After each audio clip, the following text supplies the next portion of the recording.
Good evening, everyone. What I'd like to do, as I have done before, is try to give us a little transition from Unit 2 to Unit 3 this time and show you where some of the continuation is going to be and some of the new things we're going to do, and also back up a little bit, quick review of some of the major points that I noticed that came out of Unit 2 and why those points are important. I think we were actually pretty successful with Unit 2, and also what to look out for as things come ahead, because this is kind of the last nuts and bolts finance operations stuff that I want to do. And it's a real important topic that we're moving into. We started to touch on it, and you saw it happen at sort of the big picture level. Now we're going to do it a little bit more nuts and bolts, nitty gritty type thing this week and next. So what we're talking about now is moving from those concepts about, well, how do I understand the world of accounting? Not in any great detail, but enough to be conversant in it. And I think a lot of people made progress there. A lot of people in your short papers had said, hey, these are things I learned about. I'd never seen this stuff before. Now I have a little better picture of what people are talking about when they talk about financial statements and how the numbers are put together. And the big thing I want people to remember is, the numbers are just that. They're numbers. Really, I look at them in many different ways, but one of the ways I look at them is those numbers are just data. They're not really information, right? They're telling you a story. They're telling you a story of what happened. They're a history book, okay? So what we have here is, that income statement, that's a history book. This is what happened last year. This is what they took in, that organization. This is what they laid out. This is how much money they had left over. This is how they spent this is what they emphasized. This is what they do. And you can see the pattern following. And then, you learned, I think for a lot of people, you learned the balance sheet is a very specific document. And it tells you what a company, a business, an organization, it's essentially what you owe, what you own, and what's left over. And then we talked about value, and we saw some things out there, and what makes a franchise valuable. And that's kind of an oddball concept, isn't it? Because if you look at it, you saw the statements, the annual report of the Green Bay Packers, and I'll have a couple of comments about that in a minute. But in there is the balance sheet of the Green Bay Packers. What do they own? What do they owe? And what's the difference, right? And that's supposedly equity. Oh, that's their value. But if you go to the Forbes report and look up the value of the Green Bay Packers and look at that number on the balance sheet, they are not the same, are they? Or many of us noted, because it's so hard to get away from, the Dallas Cowboys sitting there right at like $8.5 billion, right?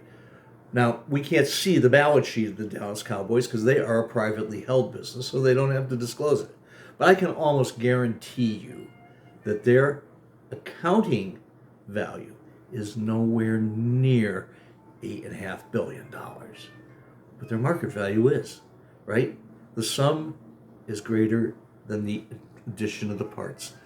That's what it is, right? It's this thing called the Dallas Cowboy that's worth $8.5 billion.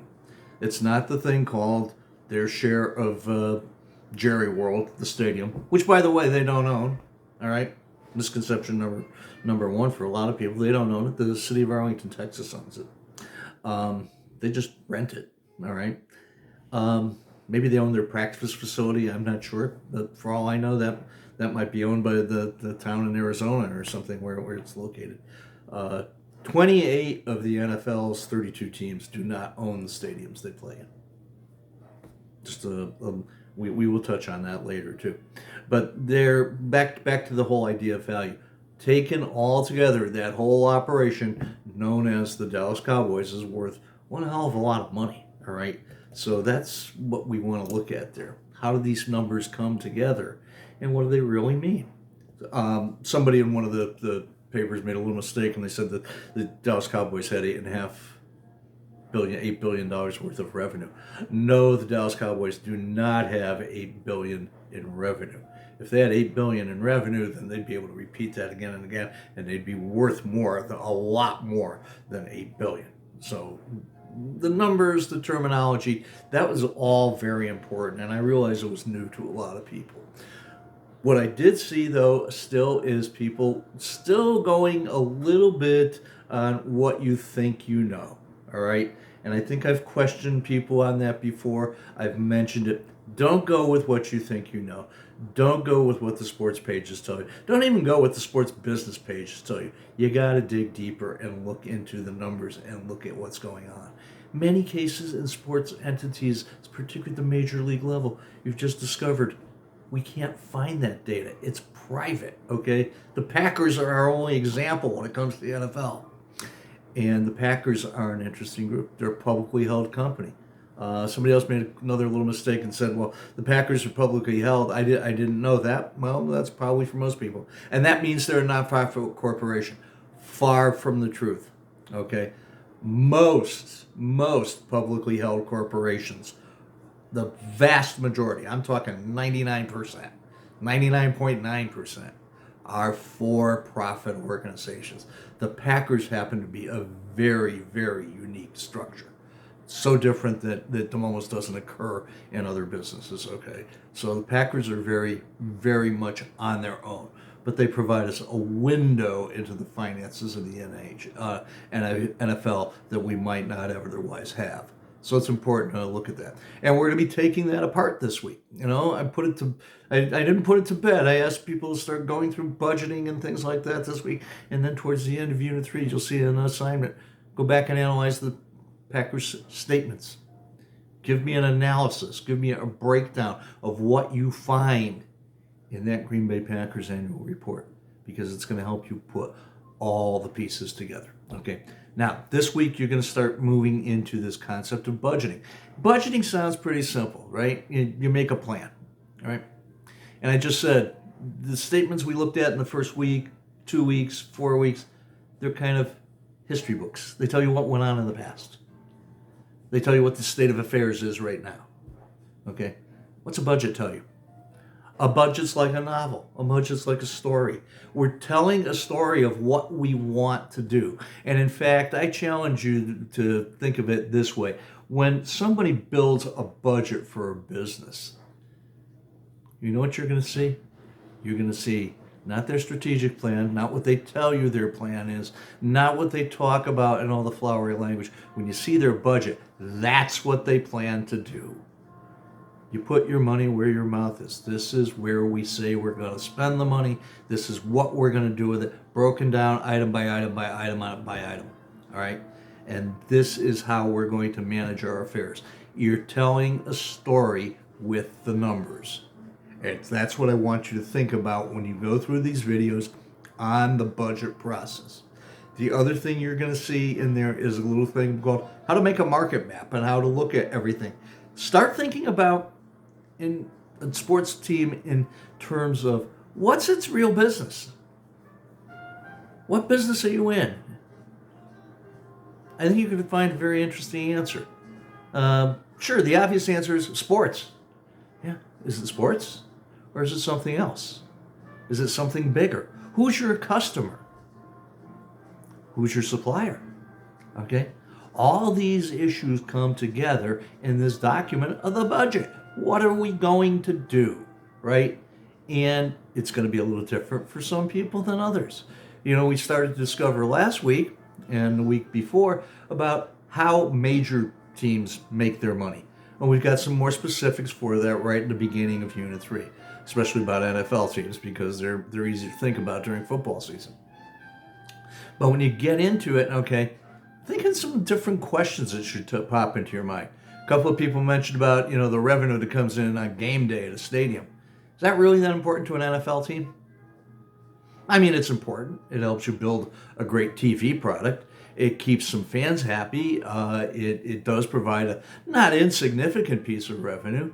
But when that much money is coming from the TV business and the broadcast rights, how consequential can it be? Yet if you're, say, a minor league baseball team, somebody like the Hartford Yardgoats, well, for them, filling that stadium is a lot more important for that organization than it is for the Green Bay Packers. Okay? Think of those kind of relationships and how things work together. And what do things mean for different levels of sport, because now we're going to start, as we're going through the coming weeks, breaking apart different levels of sport and seeing what happens at each level. From minor league sports to recreational sports to my favorite topic, which is college sports, which is changing day to day. So a lot of things are going on. I really thank people for their time and efforts. I think I do see some numbers in the core statistics that are a little bit troubling. I see some numbers where I probably have called you out on it in a grade or something like that. Say, hey, I don't see a lot of time being spent here. It's kind of tough when we're online exclusively. This is the only way we have of judging each other's performance and how much time we're putting in and how much time we're getting out of this and how much thought we're getting out of it, how much material we're getting out of it, okay? You know, if you were in class, if we were on campus, I could look at the back row and see the same face every day, twice a week for an hour each. And, you know, right now I'd have, 8 classes under our belt? And I could see somebody back there sleeping for 8 hours. Or I could see somebody back there thoroughly engaged. Or I could see somebody back there maybe not saying too much, but obviously engaged. We can't do that here. So really, pay attention to those discussions. That's where things are going to happen. I've gone on for almost 12 minutes here. This is a heck of a long time for a lot of people. I challenge people to watch these. It's hard, right? We don't have the attention span for 12, 15 minutes anymore, do we? The other thing I want you to do is, again, think big. Think more like an owner, like a league official. Think like a college president. Think like the mayor of a city. Think something like that. Stop thinking like a sports fan. I challenged more than one person in the gradings of discussions so far this week that saying in the next set of discussions, I want you to try to go through the next discussion without mentioning a single player. It's going to be tough for a lot of people. It's tough for me. All right. Like right now, the time it is, I'm starting to say, gee, I'm gone now 12 and a half minutes and I'm getting close to time to watch the Giants game. Okay. My sport priority is still to be entertained, to root for my favorite team. When I watch that game tonight, I'm not going to be thinking about the value of the guys in the other shirts, that their franchise is worth $3 billion more than the franchise I root for. I'm going to be rooting for the Giants to beat the Cowboys. And that's the way it should be during that time. But when we're together and we're working on things, we have to wonder, why are the Cowboys worth $3 billion more than the Giants? Very interesting question. And the Giants are one of the more valuable franchises. So those are the kind of things we want to look at. So again, I think I've probably gone too far. Thank you for your attention tonight. Thank you for your attention during the class so far and for the weeks to come. And if you do have any questions, please contact me. Thank you.